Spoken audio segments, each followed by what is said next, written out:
selamat datang di channel Anita Rahmanchan. Dukung channelku ya dengan cara subscribe, like, komen, dan share sebanyak-banyaknya ya.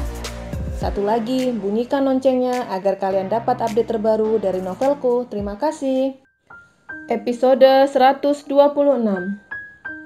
Kevin mengantarkan Menik ke rumah Zira. Hanya di sana Menik bisa bertenang, itu pikirnya. Bi Ina membukakan pintu rumah. "Pak Kevin," ujar Bi Ina. "Tuan dan Nona Zira ada?"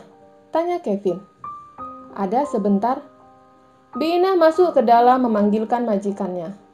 Zira dan Ziko keluar menuju ruang tamu. Dan ketika Menik melihat Zira, dia langsung menangis sesegukan. "Ada apa, Nik?" tanya Zira bingung. Kevin hanya diam. "Apa sedang terjadi sesuatu di rumah?" tanya Zira. "Iya, Menik dan Mama bertengkar. Bertengkar karena masalah sepele. Saya titip Menik di sini, bisa kan?" tanya Kevin. "Kevin, kita sudah seperti saudara. Kapanpun kalian mau menginap di sini, pintu tetap terbuka lebar," sahut Zira. Kevin meninggalkan istrinya sementara waktu di rumah Zira. Zira memberikan kamar untuk Menik. Setelah cukup tenang, Zira memberanikan diri untuk bertanya. "Apa yang terjadi, Nik?" tanya Zira. Menik menceritakan keinginannya makan kacang rebus, dan ternyata dengan sengaja kacang itu dibuang mertuanya. "Baiklah, saya akan meminta Bi Ina untuk membelikan kacang rebus besok. Sekarang kamu istirahat ya," ujar Zira meninggalkan Menik di kamar. Di dalam kamarnya, Ziko sedang bersandar di bagian kepala tempat tidur. Zira menghampiri dan bersandar di bahu suaminya. "Menik kenapa?" tanya Ziko. "Menik ngidam kacang rebus. Udah dimasak sama Bi Ija, malah dibuang sama Mama Kevin," jelas Zira. "Hanya karena kacang rebus saja jadi masalah?" Ziko menggelengkan kepalanya. "Iya, yang aku heran, apa Mama Kevin tidak pernah mengalami namanya ngidam?" ujar Zira. "Mungkin ngidam di luar negeri beda dengan di sini. Seharusnya tidak perlu dipermasalahkan. Kalau si Menik ngidamnya minta berlian atau Ferrari, nah itu baru masalah," gerutu Ziko ikutan kesal dengan tingkah mamanya Kevin. Di rumah Kevin, mamanya tanpa merasa bersalah duduk santai seraya menonton televisi. "Mah, aku mau bicara," seru Kevin menahan amarahnya. Nyonya Paula mengecilkan volume televisi. "Ya, silahkan," seru mamanya balik. "Apa yang Mama lakukan ke Menik?"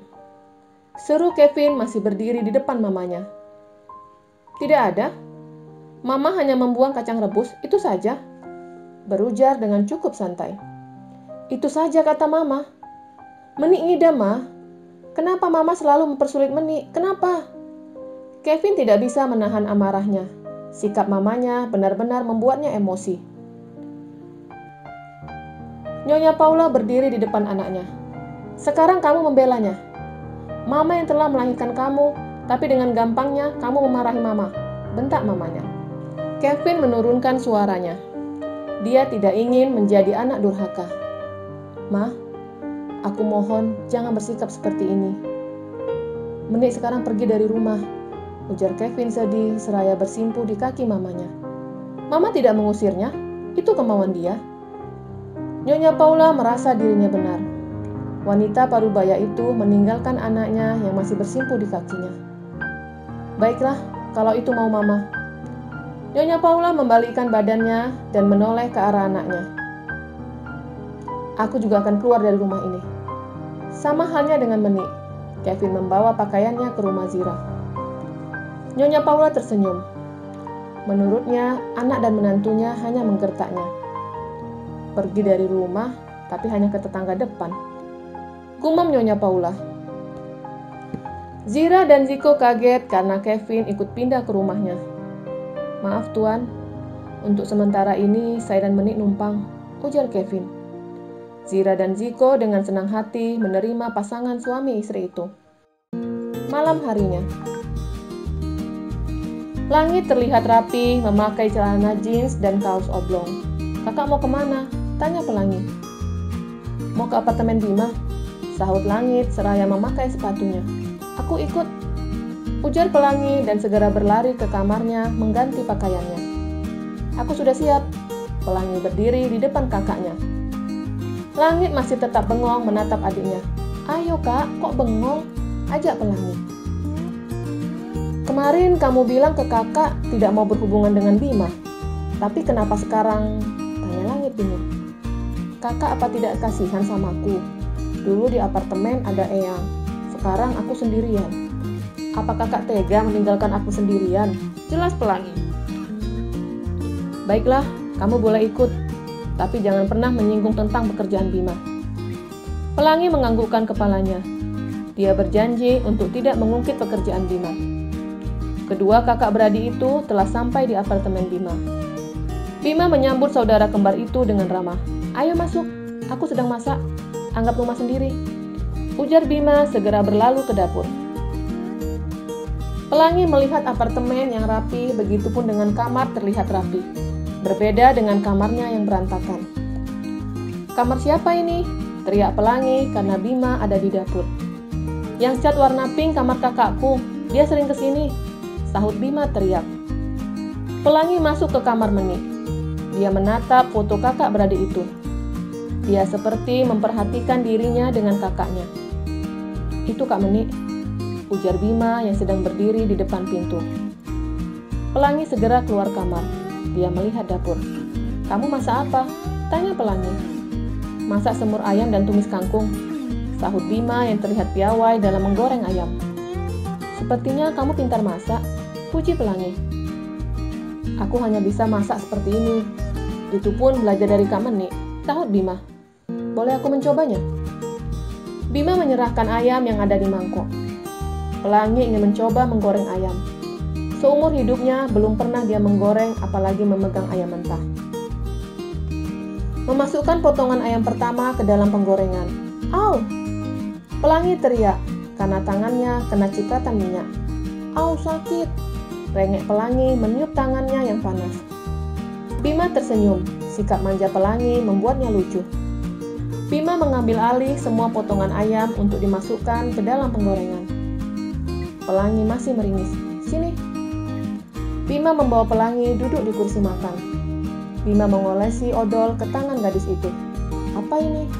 Tanya Pelangi yang terus memandangi Bima. Odol. Kata ibu, ini obat pertama jika kena cipratan minyak. Jelas Bima masih mengolesi tangan Pelangi seraya meniup tangan gadis itu. Pelangi terus menatap Bima dan Langit memperhatikan keduanya. Mereka menikmati makan malam itu. Walaupun menunya sederhana, tapi Langit dan Pelangi sangat menikmati makanan itu. Bim, bagaimana tentang tempatnya? Apa kamu sudah ada incaran? Tanya Langit. Pelangi tidak mengerti dengan pembicaraan kakaknya dengan Bima. Sudah, ada ruko disewakan. Ruko itu mungkin pernah dipakai untuk jualan juga. Bima menunjukkan foto yang ada di ponselnya. Tempat strategis, tapi kita harus membersihkannya, ujar Bima. Ya sudah, besok kamu masuk malam. Segera lakukan pembayaran. Pelan-pelan kita akan bersihkan tempat itu. Langit menaruh percaya ke Bima. Kalian sedang membicarakan apa? Tanya Pelangi. Langit menceritakan tentang rencana mereka untuk membuat kafe. Aku ikut, ujar Pelangi antusias. Kamu ikut? Tanya Langit kurang yakin. Iya, aku dan kakak akan dapat uang dari Zira. Jadi tidak salahnya aku investasikan, boleh ya? Ujar Pelangi. Langit menatap temannya, dia membutuhkan jawaban dari rekannya. Baiklah, aku setuju. Semoga bisnis kita sukses, ujar Bima senang. Kevin memeluk istrinya. Walaupun Menik tidak menangis, tapi dia tahu jika hatinya sedang terluka. Sayang, sampai berapa lama kita tinggal di sini? Tanya Menik. Jangan dipikirkan sampai berapa lama. Nona Zira tidak akan keberatan jika kita tinggal di sini dalam waktu lama. Kevin tidak bisa menyebutkan sampai berapa lama mereka tinggal di rumah itu. Sayang, kenapa dengan mamanya Kevin? Sepertinya aku harus turun tangan, ujar Zira. Jangan sayang, Pasti mamanya pikir kamu disuruh Kevin. Nanti Menik dan Kevin disalahkan lagi, sahut Ziko. Tapi aku gemes dengan masalah mereka. Lupakan masalah mereka. Aku mau tanya, pada saat kamu hilang ingatan, sebenarnya aku pernah berpikir kalau kamu tidak amnesia. Jelas Ziko. Oh ya? Kapan itu? Tanya Zira. Pada saat kamu membuat kosakata baru untukku.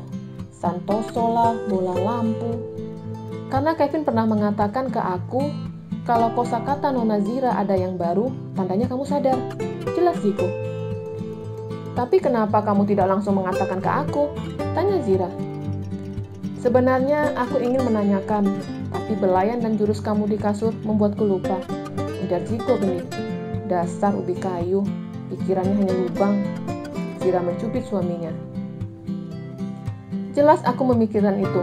Seandainya kamu hilang ingatan, hilang juga guanya, pasti aku akan gila. Jelas Ziko dan mendapatkan cubitan maut dari istrinya. Ampun sayang. Ziko menindih badan istrinya. Sehebat apapun pasukan Avenger, ketika berhadapan dengan Santoso akan kalah. Terimalah Santoso versi baru. Ziko berujar seraya menciumi istrinya. Dia merindukan tubuh pasukan Avenger. Sosok yang berani dan tidak pernah takut terhadap musuhnya. Tapi hanya satu yang bisa mengalahkan Zira, yaitu ubi kayu. Pasangan pengantin baru, Dr. Diki dan Jasmine tidak pernah absen dalam melakukan pergumulan. Hampir setiap malam mereka berolahraga. Tapi malam ini Jasmine menolak dengan alasan tidak enak badan. Dengan sigap, Dr. Diki memeriksakan istrinya dari suhu badan dan tekanan darah, semua diperiksanya. Sayang, kondisi kamu normal, ujar Dr. Diki. Iya, tapi badanku tidak enak, rasanya capek banget, sahut Jasmine seraya berbaring dan menutup matanya. Karena istrinya tidak enak badan, Dr. Diki tidak memaksa. Menurutnya, kondisi istrinya harus fit, karena ketika diranjang, dia akan menemukan lawan yang pas. Pagi harinya, sang surya telah bersinar dengan indahnya. Jasmine dan Dr. Diki telah bersiap-siap berangkat ke rumah sakit. Sebelum berangkat, kebiasaan mereka sarapan. Pagi ini, asisten rumah tangga menyiapkan sarapan berupa nasi uduk. Dr. Diki makan dengan lahapnya, tapi Jasmine hanya memakan beberapa suap dan mengganti nutrisinya dengan buah dan roti. Kenapa sayang? Apa badan kamu masih tidak enak? Tanya suaminya. Iya, sahut Jasmine pelan yang tidak bersemangat. Kalau sakit istirahat saja. Aku akan mencarikan dokter untuk menggantikan kamu, ujar Dr. Diki. Nggak apa-apa sayang, aku hanya beberapa jam di rumah sakit. Nanti kalau sudah selesai aku izin pulang. Jelas Jasmine menolak. Keduanya pergi menuju rumah sakit. Sesampai di rumah sakit, Jasmine dan Dr. Diki menuju ruangannya masing-masing. Setelah jam 8 tepat, Jasmine menuju ruang prakteknya. Tapi keluar dari ruangannya, Jasmine pingsan. Bersambung.